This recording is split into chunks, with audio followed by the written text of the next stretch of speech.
65 years ago, a new era began in the life of our country. On the 2nd of June 1953, a beautiful 27-year-old woman was crowned Queen Elizabeth II. It felt like a new era because there was also a kind of sense of romance about it. All the years of privation had passed, and this was a moment to celebrate. The coronation was momentous for another reason. This ancient ceremony was being filmed for the first time. What's extraordinary is the Queen actually commissioned her own behind-the-scenes footage of the day, shot within Buckingham Palace. And we've been given permission to screen this.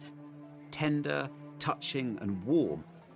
But what's so wonderful is on this day when the attention of the world is focused on London, we get this view from the inside. I've never seen this picture of this film before. A wonderful sight. The Queen's passion for filmmaking was shared by the nation. People filmed their own local celebrations, creating priceless records of an historic day.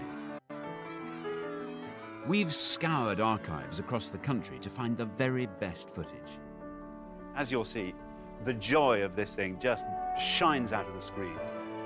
To celebrate the 65th anniversary of the coronation, we're going to see these amazing films through the eyes of the people who were there. We've also spoken to royal insiders who played a crucial role on the day. The Queen turned round and said, "Shall we go, girls?" In 1953, a closer relationship began between us and the royal family. It was the Queen's coronation, but it was also the people's coronation. In my eyes, it was wonderful and the most spectacular day of my life.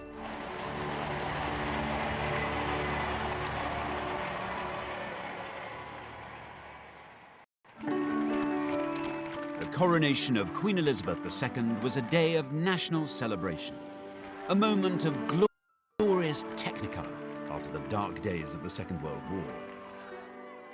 The romance of the coronation captured everyone's imagination. Actor Michael Crawford was 11 years old at the time. This brought our country together. It's very stirring and moving and brings out great pride. This is ours. It's our Queen. Michael was so excited that he made his own scrapbook, painstakingly recording each coronation detail.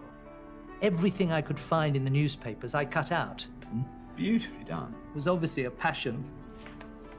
Look, that is pure Hollywood, really. The fairy tale of Hollywood. So this is the one that is my favourite first country. But this moment of national euphoria followed a moment of profound national sorrow. The heart of the nation stops. The flags lower in tribute as the news spreads. The King dead. King George VI's unexpected death, at the age of only 56, sent shockwaves across Britain and the Commonwealth. The news was greeted with dismay, as far away as Trinidad in the Caribbean, where broadcaster Trevor MacDonald grew up. I remember the day the King died, and it was announced in a fairly kind of solemn but abrupt way. And that was the end of the day. And I don't remember how many days we were off school, but that was a moment of great, great, great sadness. Britain and its Commonwealth were in mourning, but few felt the loss more keenly than Princess Elizabeth. She'd always been devoted to her father. The King is laid to rest, and the majesty of death ends with a family beginning its life anew. A young queen takes over the burden of monarchy. At the age of only 25, Elizabeth had to cope with new responsibilities. God save the Queen. There was this young English princess who was taking on what everybody thought was the enormous task of being Queen of England and also of the Commonwealth. And that struck a deep, deep chord with people. Everyone wanted a sunny day for the coronation, and after consulting meteorologists, it was decided that June the 2nd, 1953, was the best bet. As soon as the date was announced, coronation fever began to grip the country. Actress Alison Steadman was 6 years old at the time. I grew up in Anfield, in Liverpool. It was a small house, but we had 3 bedrooms, little garden at the back where my dad grew vegetables and rhubarb. There was still rationing when I was a child. There was a lot of bomb sites. The build-up to the coronation was so exciting. I probably would say it was one of the happiest periods of my childhood. Excitement was also sky high in Bethnal Green in London's East End, where entertainer Len Goodman lived with his family.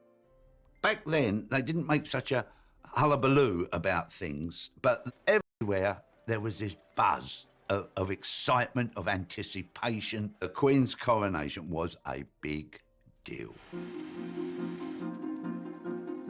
Organisers had 16 months to prepare for the coronation. It was a challenge. Post-war London was littered with bomb sites. Materials planned. Models were built to show how the Gold State coach would travel from Buckingham Palace to Westminster Abbey. English monarchs had been crowned here since 1066. The Abbey normally held 3,000 people. This time, it would have to accommodate 8,000 guests. At the beginning of 1953, in fact, literally on the 1st of January, Westminster Abbey closed its doors to visitors so that it could transform itself, the greatest transformation in its history. Railway tracks were laid down here so that materials and supplies could be whisked into the Abbey. And bit by bit, scaffolding grew up these pillars here. Eventually, there'd be huge banks of sitting here. But interestingly, of the whole area of the Abbey, all attention was actually focused on this tiny area here, the intense, sacred focal point of the coronation itself. This is where the coronation chair sat, facing the altar. The coronation was an ancient religious ceremony. How much of it people should see was a big issue for everyone involved, especially for the people at the heart of the ceremony, like the Queen's maids of honour. With the advent of television, there was a lot of argument about whether the coronation should be shown on the television or not. And there were two camps. In one camp were establishment bigwigs, including the Archbishop of Canterbury, and the Prime Minister, Winston Churchill. They wanted a private ceremony. In the opposing camp was a moderniser, the Duke of Edinburgh. He was in a powerful position, both as the Queen's husband, but also as the chair of the commission overseeing coronation preparations. Forces of modernity, led and championed by the Duke of Edinburgh, were saying, bring the cameras in. We have to shed light on this. We have to share this celebration, not just with Britain, but with the rest of the world. The Duke of Edinburgh understood the power of film and television. In 1951, he'd even appeared on the big screen himself. What do you want to see me about? He'd used the power of film to campaign for playing fields for inner city children. Well, come on. What is it? For months, the arguments raged, but eventually, the Duke won the day. The coronation ceremony would be filmed for the first time.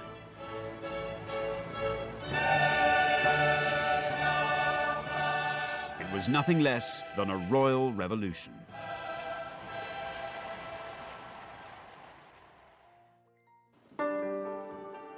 The Queen's coronation was one of the most dazzling events ever staged. You know, seeing a crown with those jewels on and those clothes and the golden carriage, it was like fairy stories coming to life. Newspapers called it the new Elizabethan age. We were looking to the future. We had this, lovely princess who was now becoming a queen. So life was going to be good. This new age would start with a burst of pageantry. Each detail was painstakingly rehearsed. The Queen's young cousin, Prince Michael of Kent, took part in the practice runs for the big day.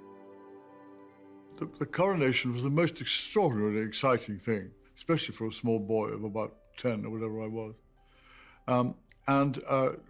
When we all knew the coronation was going to take place, I was at prep school in those days, and we talked about the coronagas and how splendid it was and what fun it was. The rehearsals were splendid because I had to walk, as did most of my family, the whole length of Westminster Abbey to get to our pews. And of course, to start with, the rehearsals were in ordinary clothes. And then as you got nearer to the day, you found yourself in all your finery. Now, I had a very, very smart kilt outfit. Rehearsals were daunting, especially now the ceremony was being filmed. It was particularly nerve-wracking for the 6 young women who'd been chosen to accompany the Queen, her maids of honour. In some ways, it felt quite frightening, but as the time got nearer, I became even more frightened when I discovered it was going to be filmed worldwide. We kept thinking, wouldn't it be awful if you fell over or tripped or fainted was the big fear. Banks of cameras would film the Queen's every move. One of the cameramen in Westminster Abbey was 27-year-old Sidney Samuelson. Sidney had a critical mission. He had to capture the precise moment that the Queen was crowned. You must have been aware that you were at the centre of the most important event of that day, that year. Although I was relatively young, it was the most marvellous assignment of my life. I was in a soundproof booth to keep the noise of the cameras inside the booth and not interfering with the coronation. The noise of this camera was such that you had to be in a soundproof box. Would you like to hear the Yeah, noise I'd of love the to. camera? Let's hear it. What do you think of that? I see. It's not ideal, is it? Every cameraman in the Abbey, they'd never done anything like it before in their lives. Film footage shot inside the Abbey would be shown not just in Britain, but all over the world. People throughout the Commonwealth would see the coronation for the first time. Trinidad was a colony, and it was very, very British. And news of the impending coronation was a time of great, great anticipation. The national anthem was being played everywhere. People in England referred to the Queen of England. We thought she was our queen. If the Queen was important to the Commonwealth, then the Commonwealth was equally important to the Queen. She even had its floral emblems sewn into her coronation dress. The public were fascinated by the details of the Queen's coronation wardrobe. On top of her gown, she'd wear a special robe of estate, made of velvet and trimmed with ermine. Embroiderers from the Royal School of Needlework sewed elaborate designs on the robe with real golden thread. This is a sample that was done in 1953, and the design is peace and plenty. So we have wheat ears, wheat leaves, olives, olive stem and olive leaves as well. I suppose when cameras from above could look down on that sort of long, great, sort of the royal purple, it must have looked amazing. 12 embroiderers worked on the robe in shifts, 7 days a week. It took them 3,500 hours to complete. So, Mandy, can I have a go? Do you trust Yes, me to do definitely. it? What I've chosen for you to have a go at is actually, we call it cut work. Yep. First of all, if you pull the gold right the way down to the bottom, there you are, so it sits snugly on the velvet. And then take your needle down in position the other side. And down it goes. Once you've been doing it quite a while, the needle will come up exactly where you want.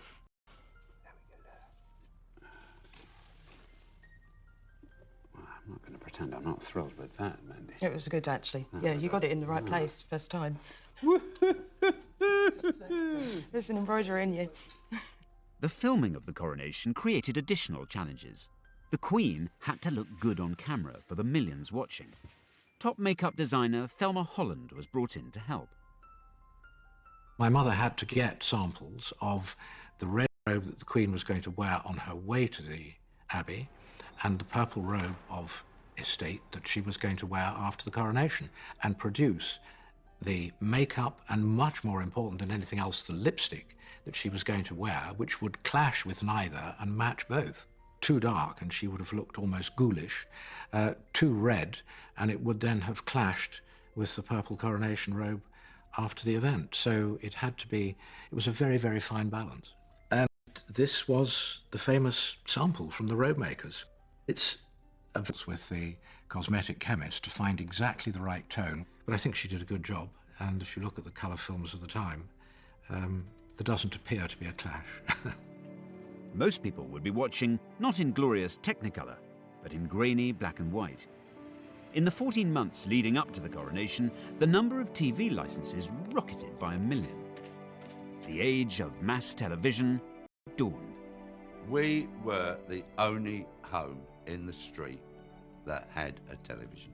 It was purchased specially for the coronation. I think it was a 14-inch. And it had two knobs. One was the off and on, and I don't think we ever discovered what the other knob was for. It was, oh no, don't touch that knob. Don't touch that. And you got this terrible grainy picture, you know, like you're looking for fog. There's nothing now that's a gadget or whatever that would equal the excitement of this television coming in to our house. Other newfangled devices were capturing the imagination. As Coronation Day approached, home movie cameras were all the rage. People began filming the build-up to their local celebrations. And there now exists a fabulous archive of films from up and down the country. I've looked at scores of them, and I think this one from Aberfan and Merthyr Vale in Wales is my favourite. It just has such an exuberance about it, such eccentricity. I mean, in some places it's just plain odd. But apart from anything else, the heart of the thing just shines through. It's wonderful.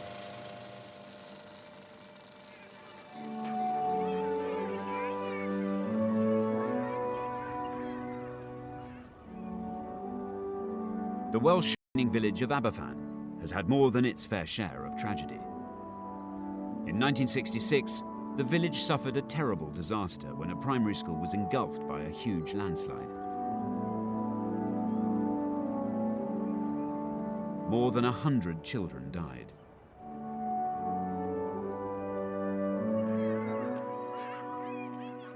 But the Coronation film is a record of an earlier and happier time.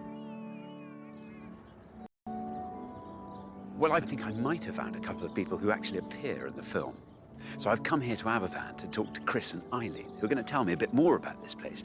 But also, I really want to get the inside track on what exactly happened, what it was like on that wonderful day of celebrations back in 1953. I'll go for this.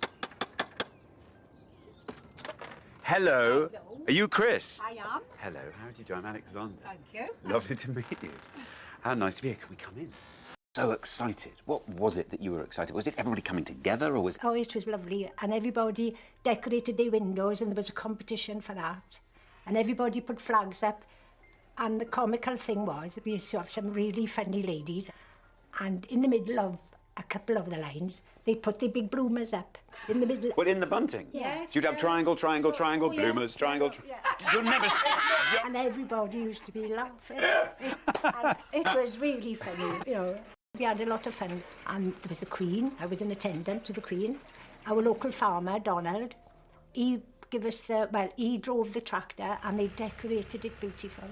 And we'd go around Aberfan on it. It was lovely. What's so lovely is you've got this beautiful carriage being driven by the tractor. Tractor. As we were going down through Aberfan, everybody would be out there with hundreds of people and they'd be all clapping and cheering and we'd be all waving. But I think that's a lovely way community works, actually, because these celebrations were going on up and down the country. Yeah. So every different community had a kind of link to what was happening in Westminster Abbey. Yeah, it was lovely. You was like felt if you were there anyway, weren't you? Really, you felt if you were. Exciting. If you know, the only thing was missing was her. Yeah. By June 1953, the build-up was over. The great day had arrived. Can you imagine what must have been going through the mind of this 27-year-old woman on the 1st of June 1953, the coronation now just hours away? Because behind all the pomp and the pageantry was a very simple, very solemn ritual that would be enacted. It would mean that the young woman who walked into the Abbey behind me would then emerge as Queen Elizabeth, forsaking normal family life with her 2 young children, a young husband, and dedicating herself to country and Commonwealth. And as if that weren't enough, doing it in the most visible and public way imaginable.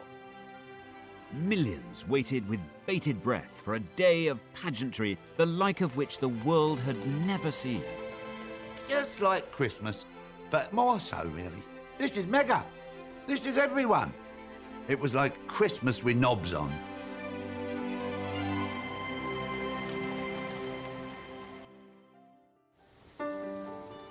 The 2nd of June 1953, Coronation Day, had arrived. But not for the first time, or the last, the weather forecasters had got it wrong. Well, wouldn't you know it, the 2nd of June 1953 dawned chilly and wet, but that was never going to dampen the spirits of the 30,000 people who'd camped out throughout the night in order to catch a glimpse of the Queen the next day. And then throughout the morning, hundreds of thousands of others flooded into London, because by mid-morning there were 3 million kings and presidents and prime ministers from around the world had all come, all in their robes of office and their finery. 750 broadcasters were broadcasting in 39 languages to take this event global. For millions of children, the countdown was over. From the moment I woke in the morning, it was exciting. It was like, oh, hurry up, hurry up, hurry up. You know, we want the party, we want the games, you know, we want to watch it on television.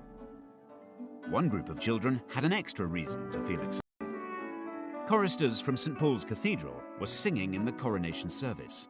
The boys would be in the Abbey for 7 long hours, with no chance even to nip to the loo. We were given sandwiches, and they were peanut butter and marmalade in the same sandwich. So hang on, and these were partly to keep your pangs of hunger at bay, and also somehow to blot you up. Well, mind you, we did have cast iron bladders in those days, I think. I'm certain you did. Scaffolding pipes came in very handy with our feeding, because, of course, we had banana skins. Of course, you just feed them down. We just dropped them down the scaffolding. You didn't. Yes, we did. God. Yes, even you. And he was meant to be head boy, I'll have you know. The coronation was now only a few hours away. In Buckingham Palace, the Queen was making her final preparations. Royal makeup designer Thelma Holland was with her in the palace. The Queen said to her, "It's such an important occasion for me that I would rather that the least number of people should be fussing around me before I go off to the Abbey. Do you think I'm capable of doing my own makeup?"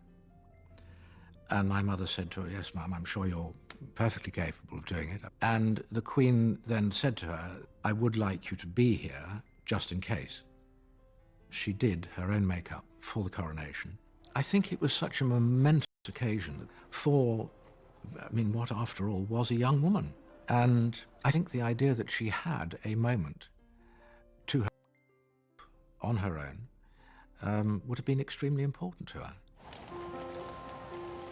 By 9 o'clock, coaches were assembling at Buckingham Palace to take the great and the good to Westminster Abbey, including Prime Minister Winston Churchill. These behind-the-scenes moments are captured in a film which the Queen herself had commissioned to mark this historic day.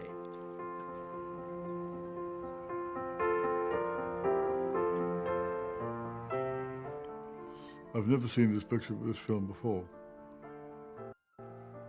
From our point of view, it was a wonderful opportunity to have a very large assembly. My mother, Princess Marina, and my sister, Princess Alexandra, and we're all making our way towards the carriage. And my brother, the Duke of Kent, on the left there. All 4 of us were in a carriage, which was rather nice. There was an enormous crowd, and they had periscopes, a lot of them, which were strange-looking devices, where you looked through a viewer, and you then went up, and there were just 2 mirrors, one there and one there, and over the heads of the people in front of you, and see what was going on. And so you had a forest of these rather strange-looking things, which were sticking out from the crowd. 3 million spectators lined the coronation route. In the crowd was actor Michael Crawford, who was 11 years old at the time. Huge numbers of people. Yes. Do you remember? Where did you watch the... We went to the Mall. Oh, you were there? Yes, just here. Just here. At the foot of these steps on the Mall? Yeah. And you see thousands of soldiers, and it's the pageantry and the uniforms, the regalia, the noise of horses walking by, and people's kindness of helping kids to see. Policemen were lifting them up and holding people, and there was this extraordinary spirit. As throngs of people on the streets of London strained for their first view of the Queen, millions more gathered in living rooms to watch the greatest live broadcast ever seen. All the kids were sitting on the floor. Then My nan and all those oldie ones, they were in chairs, you know, sitting round. All the mums and the dads were standing there. There was people looking through the doorway. So, to millions of viewers in Great Britain and Western Europe came pictures of a ceremony and a scene which they will never forget. It was mesmerising. With Prince Philip, a great deal of hustle and bustle and fiddling around and making sure things were put on the right way round. You can imagine the build-up and the excitement. I remember how glamorous the Queen looked, this radiant figure. The Queen travelled to Westminster Abbey in the Gold State Coach. It weighed a mammoth 4 tons and had been used in every coronation since George IV's in 1821. The horses that were used to pull the coronation coach were 8 greys, which came from the Royal Mews at Buckingham Palace, and I don't think there are very often occasions where 8 greys, and driving the thing was quite a heavy responsibility. I think it has any brakes, for example. And there are Prince Charles and Princess Anne waving from a window. A wonderful sight. And of course, my granddad, who was a bit of a lad, he would be doing a running commentary. He'd be giving us all the old, oh yeah, well, of course, the coach would go. Yeah, the coach, blimey. That coach had been around for 5,000 years, and he'd give it all that, you know, didn't know anything really. And he'd have a bottle of beer, £1 now.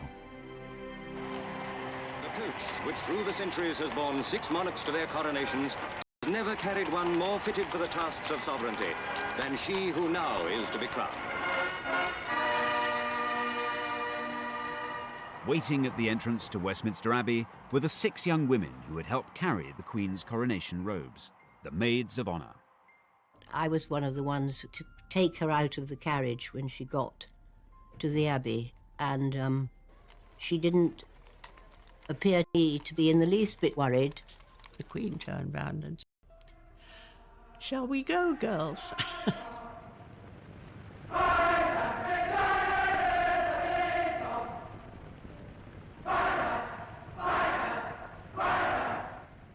It's just dazzling. The colours were so beautiful, mainly scarlet, and of course white for the ermine, and women had all had their best jewellery on, and tiaras, and beautiful music.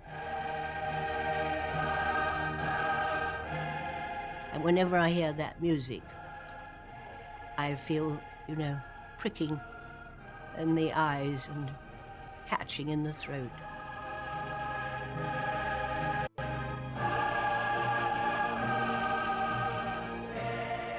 The only time we were separated was when she was anointed. She went and sat alone in the chair. Anointment was the spiritual heart of the coronation. This sacred ritual dated back 3,000 years. The monarch's head, hands and chest would be crossed with holy oil. The anointing was so sacred that the cameras were not allowed to film it.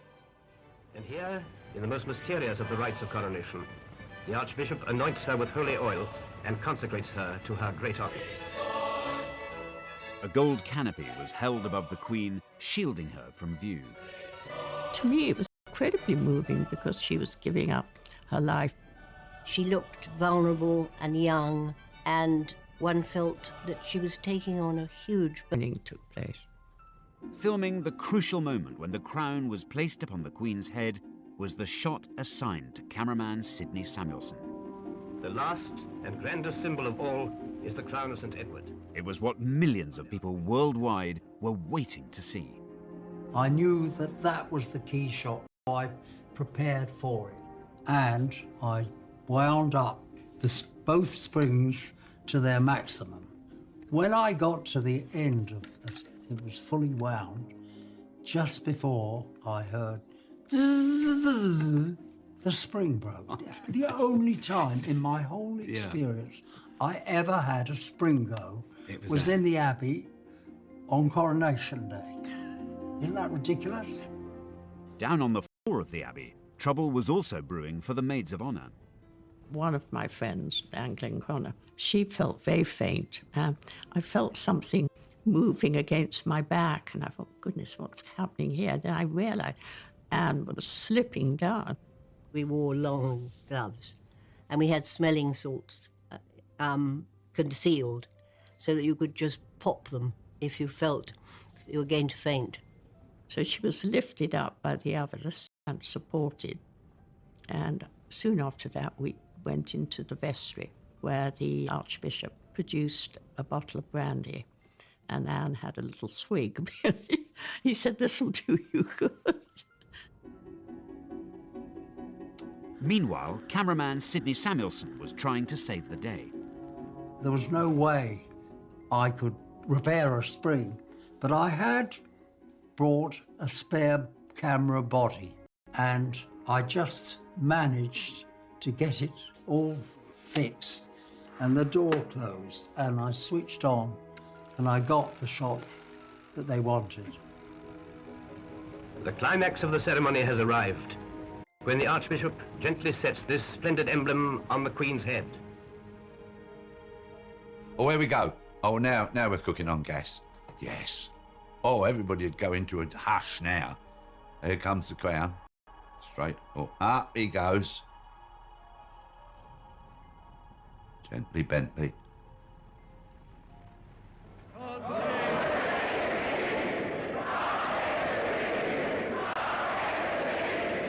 And the trumpets sound.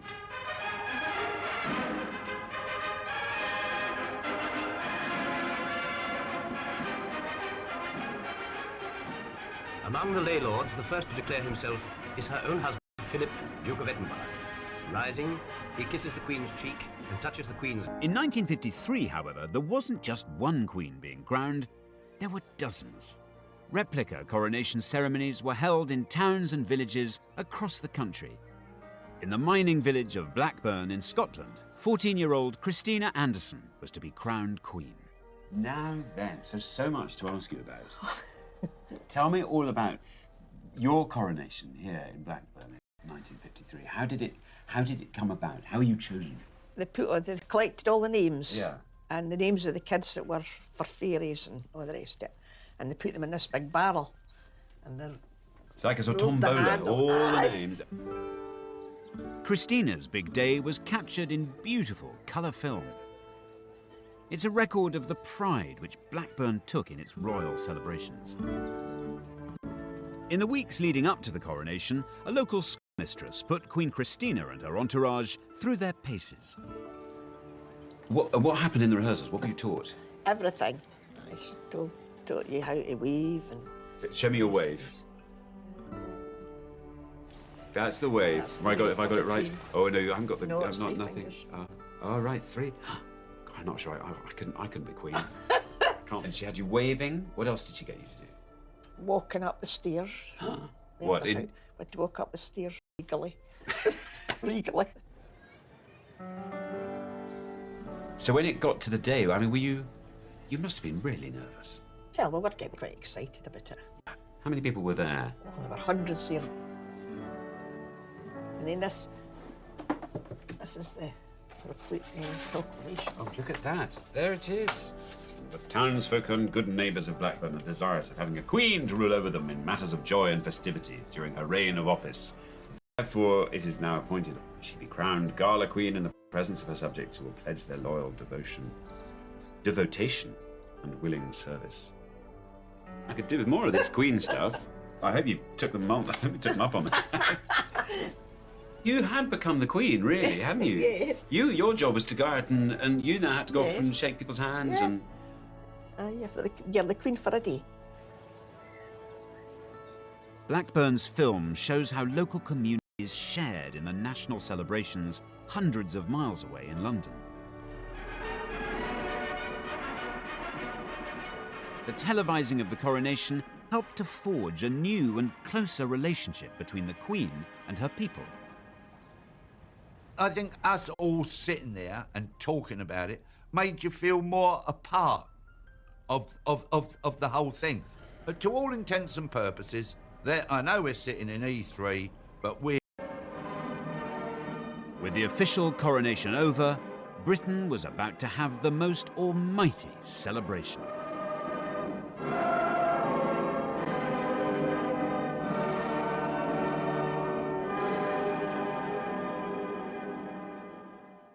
With the sceptre in her right hand and in her left hand the orb, Queen Elizabeth II passes from the Abbey, consecrated and dedicated to her life work.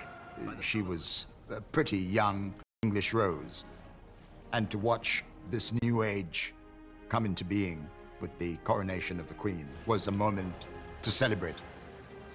The coronation of Queen Elizabeth II took a mammoth 3 hours. But by early afternoon, the ceremony was over. Carriage procession coming back into the quadrangle of Buckingham Palace. Now here, a lot of my family are coming along, and then I'm standing on the right. It was a wonderful day and a wonderful occasion, and amazing to think we're here all these years later. You think to herself, well, that's a job well done. She had every right to think that because she had done a wonderful job. And there was a moment where she takes off the crown, which was room, saw it lying there, and tried to pick it up. Luckily, a lady in waiting swiftly moved in, took it away from him, put it higher up, because he could easily have dropped it. Now, to delight the thousands below, the Queen and her family step onto the balcony. And we went out on the balcony, and the cheering, I've never forgotten that. That was extraordinary.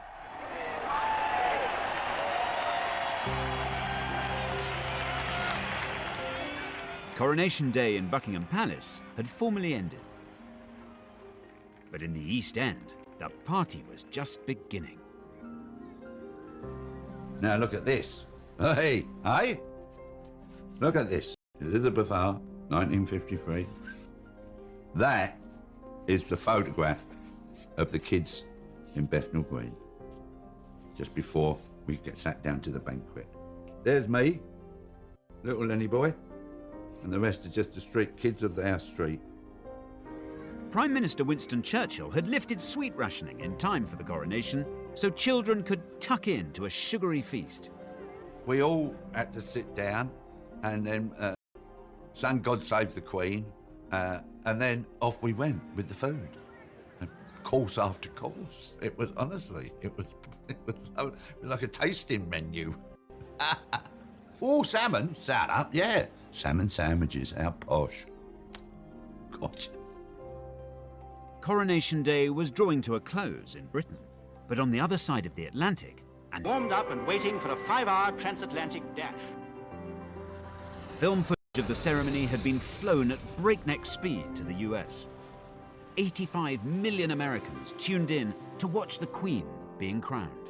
The coronation had become the world's first global event, enjoyed everywhere and preserved on film for all time.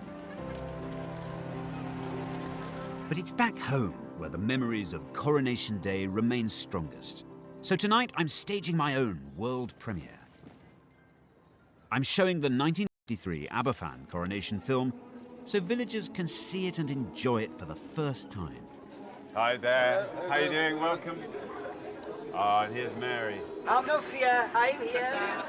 Well, ladies and gentlemen, we've got such a treat for you. I don't know how many of you, if any of you, have seen this before, but this is a film that was shot here, right here in Aberfan, on the 2nd of June in 1953. As you'll see, the joy of this thing just shines out of the screen. Anyway, enjoy it, and I'll speak to you all at the end, but thank you again so much for coming.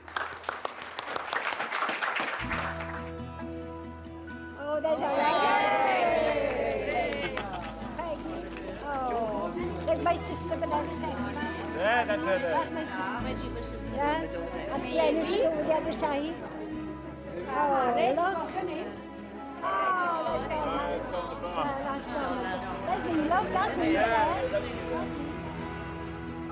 The party that took place here in Aberfan was mirrored in communities across the UK.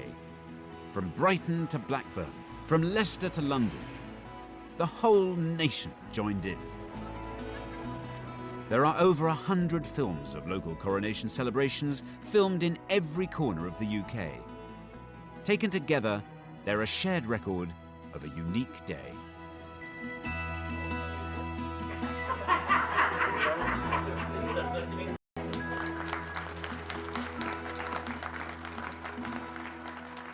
Now, splendid, solemn and glorious though everything happening in Westminster Abbey was, it occurs to me that something even more magical was happening up and down the country.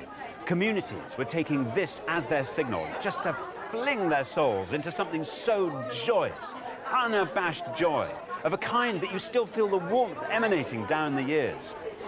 It's 65 years later now, and of course the world has changed.